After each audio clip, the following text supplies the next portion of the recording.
اور یہ بھی حدیث میں آیا ہے کہ جب حجر اسود کو اللہ نے جنت سے نکالا ہے تو اتنا روشن تھا، اتنا سفید تھا کہ اس کی روشنی کا کوئی مقابلہ نہیں کر سکتا تھا۔ حضور نے فرمایا سبدت خطایا بنی آدم، آدم کی اولاد کے گناہوں نے اس کو سیاہ کر دیا ہے۔ اگر ہمارے گناہوں سے پتھر سیاہ ہو جاتے ہیں تو ہمارے دل کا کیا حال ہوگا؟ یہی وجہ ہے نا کہ آپ ایمان سے کہیں، ٹھنڈے دل سے، کہ ہم جب چھوٹے چھوٹے ہوتے تھے نا تو ایام حج کے اندر یقین کریں ساری رات لبیک اللہم لبیک، ہر گلی میں نعرے لگتے تھے، مینا میں، عرفات میں، مزدلفہ میں، بسوں میں، سڑکوں پہ، ہر جگہ لبیک اللہم لبیک لبیک اللہم لبیک۔ اور جب قافلے حرم میں طواف کے لیے حرم گونج جاتا تھا لبیک سے۔ آج تو کوئی کہتا ہی نہیں۔ کسی مولوی نے کہا بھی کہو یار لبیک، اچھا لبیک اللہم لبیک۔ اتنے دن سے آپ یہاں ہیں، آپ نے اتنے دن ماشاءاللہ گزارے ہیں، لیکن وہ ذوق نہیں، وہ شوق نہیں، رہ گئی رسم اذان، روح بلالی نہ رہی۔ وہ بلال کی اذان کہاں؟ حضور صلی اللہ علیہ وسلم نے جبل صفا پہ اس حجر اسود میں جب جھگڑا ہوا تو جو بڑے بڑے سردار تھے انہوں نے کہا بھائی لڑائی نہ کرو، اللہ کا گھر بنایا ہے، نیک کام ہے، نیک کام میں بھی لڑتے ہو، دنیا کیا کہے گی؟ آخر انہوں نے کہا ایسا کرو کہ رات حرم کے باہر سارے دروازے بند کر دو، صرف ایک دروازہ کھلا رکھو، اور صبح کی نماز میں یعنی تہجد کے وقت اور اذان سے پہلے جو حرم میں داخل ہو وہ جو فیصلہ کرے قبول کر دو۔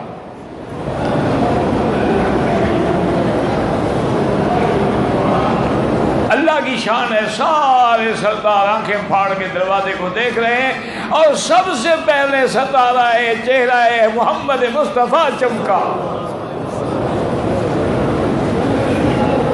جب حضور کے چہرے پہ نظر پڑی کہنے کہ ابشروا ابشروا جاء الصادق الامین، مبارک ہو، ایسا فیصلے کرنے والا آ گیا جو سچا بھی ہے، امانت والا بھی ہے۔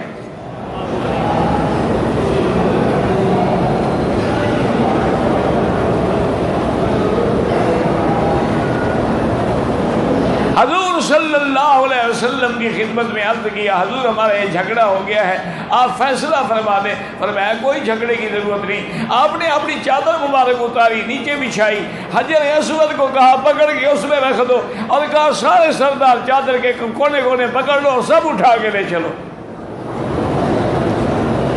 اب تو سب برابر ہو گئے، لڑتے کس بات سے ہو؟ اور جب دیوار کے قریب ایسا کھڑا ہے ٹھہر جاؤ، اب کعبے کی دیوار میں رکھنا جو ہے وہ محمد مصطفیٰ کا کام ہے۔ حضور نے اپنے ہاتھوں سے حجر اسود کو رکھا، اور وہ پیغمبر جس کو دیکھ کے مکے والوں کی آنکھیں ٹھنڈی ہو جاتی تھی، یعنی آپ یقین کریں عبد المطلب سردار تھے، حضور بالکل چھوٹے سے بچے تھے، حرم کعبہ میں جہاں ان کی مسند بچھائی جاتی تھی اگر وہ نہ بیٹھے حضور آ کے مسند پہ بیٹھ جاتے تھے تو لوگ کہتے بیٹا یہ تو آپ کے دادے کی جگہ ہے۔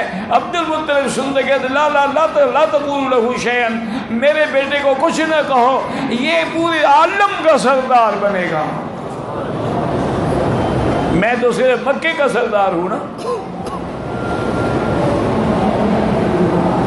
اب جھگڑا کس بات کا ہے حضور سے؟ نماز حضور پڑھتے وہ بھی پڑھتے ہیں، طواف کرتے ہیں۔ حضور جب جبل صفا پہ جہاں تم نے صفا دوڑنی شروع کی ہے نا جی، اور جس کو اللہ نے قرآن میں بھی ذکر کیا ان الصفا والمروہ من شعائر اللہ، سب سے پہلی توحید کا نعرہ جو گونجا ہے وہ صفا سے گونجا۔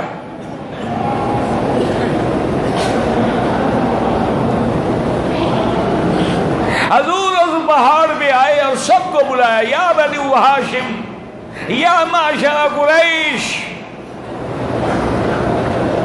سارے دوڑ کے آ گئے۔ حضور نے فرمایا کہ بات سنو، اگر میں تم کو یہ خبر دوں کہ اس پہاڑ کے پیچھے تمہارے دشمن کی فوج چھپی ہوئی ہے، میری بات کو مانو گے؟ انہوں نے کہا بالکل مانیں گے۔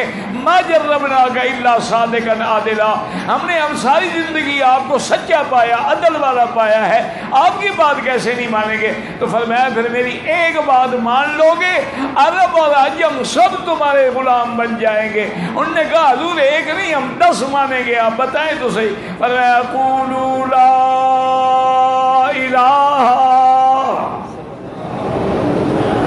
تم بھی ایک دفعہ پڑھ لو لا الہ الا اللہ۔ دیکھو سارے قرآن میں جہاں جہاں دیکھو گے اللہ پاک فرماتے ہیں شہد اللہ انہ لا الہ، اسی طرح فرماتے ہیں هو اللہ الذی لا الہ الا هو عالم الغیب والشہادہ، اسی طرح فرماتے ہیں فاعلم انہ لا الہ الا اللہ۔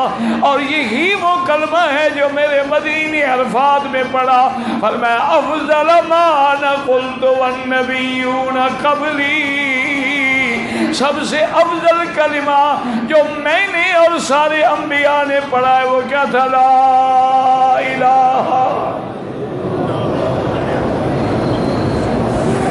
اللہ اکبر۔ موسیٰ علیہ السلام نے مانگا کہ اللہ مجھے خاص وظیفہ فرمائے، فرمایا موسیٰ لا الہ الا اللہ پڑھا کرو۔ انہوں نے کہا یا اللہ یہ تو سب پڑھتے ہیں۔ فرمایا موسیٰ علیہ السلام تمہیں پتہ نہیں ہے اگر ایک تکڑی کے ایک حصے میں 7 آسمان اور زمین رکھی جائے اور ایک میں صرف یہ کلمہ رکھا جائے تو یہ بھاری ہو جائے گا۔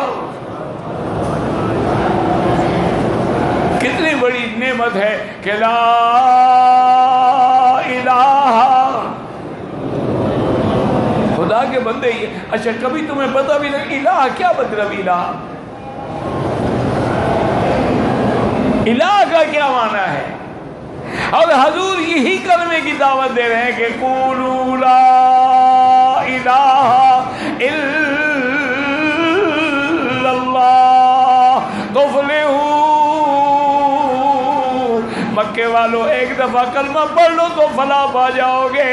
حضور کے چچا ہیں، محسن ہیں، معاون ہیں، حضور پہ جان نچھاور کرنے والے ہیں، آخری موت کا وقت ہے، سکرات کا وقت ہے، اور اللہ کا پیغمبر کیا کہتے ہیں؟ قل کلمۃ نحاج بہا۔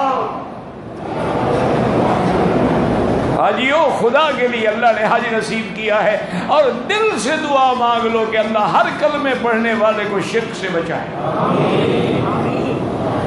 اور خدا کے دروازے پہ آئے ہو 2 رکعت نماز پڑھ کے، دن ہے یا رات ہے، مرد ہو یا عورت ہو، جوان ہے یا بچہ ہے، 2 رکعت نماز پڑھ کے صرف یہی دعا مانگو کہ یا اللہ تو نے اپنی رحمت سے کعبہ دکھلا دیا ہے، اب مہربانی فرما کے سچا دین جو محمد مصطفیٰ لائے ہیں، جو غار حرا پہ اترا ہے، جو ہر مقام پہ اترا ہے، جس کی دعوت حضور نے صفا پہ کھڑے ہو کے دی ہے، ہمیں صحیح عقیدہ نصیب فرما اور ہمیں مدنی کا غلام بنا دے، ہمیں موحد بنا دے، توحید کا پروانہ بنا دے، حضور کا دیوانہ بنا دے، جب واپس جائیں تو صحیح عقیدہ لے کے جائیں تیرے گھر سے۔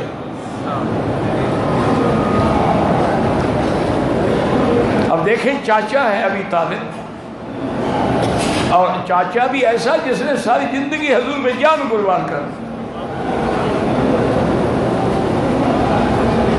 پتہ ہے حضور کے ساتھ اتنی محبت کرتے تھے، اتنی محبت کرتے تھے کہ رات کو اپنے بستر پہ سلاتے تھے، اور کوشش کرتے تھے کہ میرے بھتیجے گرمی زیادہ ہے قمیص اتار لو۔ حضور فرماتے ہیں چاچا میرا دل نہیں کرتا ہے، کیونکہ حضور بہت باحیا تھے، حضور کثیر الحیا تھے، اشد الحیا تھے، حضور اسود کا پیکر تھے، حضور مرد ہو کے بھی نہیں چاہتے تھے کہ میرے بدن پہ کسی کی نظر پڑے۔ وہ چاچا ہے، باپ کی جگہ ہے۔ آخر فرماتے ہیں کہ ایک دن میں نے زبردستی کر کے حضور کا قمیص اتارا، اپنے بستر پہ سلا دیا۔ ابی طالب کہتے ہیں خدا کی قسم ہے صبح جب میں اٹھا تو پورا کمرہ خوشبو سے دہک رہا۔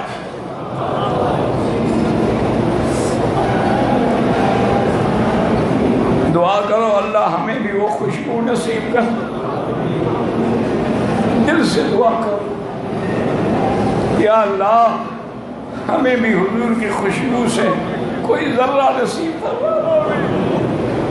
یا اللہ ہم گندے ضرور ہیں، ہم گناہگار ہیں، بدکار ہیں، اور کپڑا میلا ہوتا ہے تو دھوبی کے پاس جاتا ہے، ہم بھی سیاہ روح ہو کے تیرے دروازے پہ آئے ہیں۔ مہربانی فرما لے کہ ہمیں حضور کی محبت کا قطرہ نصیب ہو جائے۔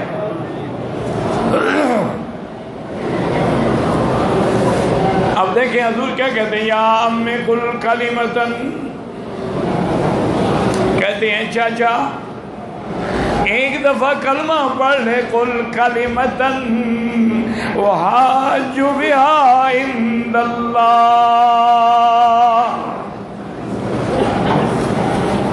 توجہ کر کے سنیں کہ چاچے کو کہیں گے چاچا ایک دفعہ کلمہ پڑھ لے بس، میں اللہ کے آگے تیرے لیے کوئی حجت تو پیش کر سکوں۔ بھئی جب کلمہ پڑھ لیا تو مسلمان ہو گئے، پھر اللہ سے جھگڑنے کی کیا ضرورت تھی؟ وجہ یہ تھی کہ جب سکرات کا وقت آ جائے، جب آدمی غرغرہ لگ جائے تو پھر کلمے کا بھی اعتبار نہیں ہوتا، توبہ کا بھی اعتبار نہیں ہوتا۔ حضور فرما رہے ہیں چاچا وقت تو نہیں رہا، لیکن کہہ تو دیتا کہ میں رب کو منوا سکوں۔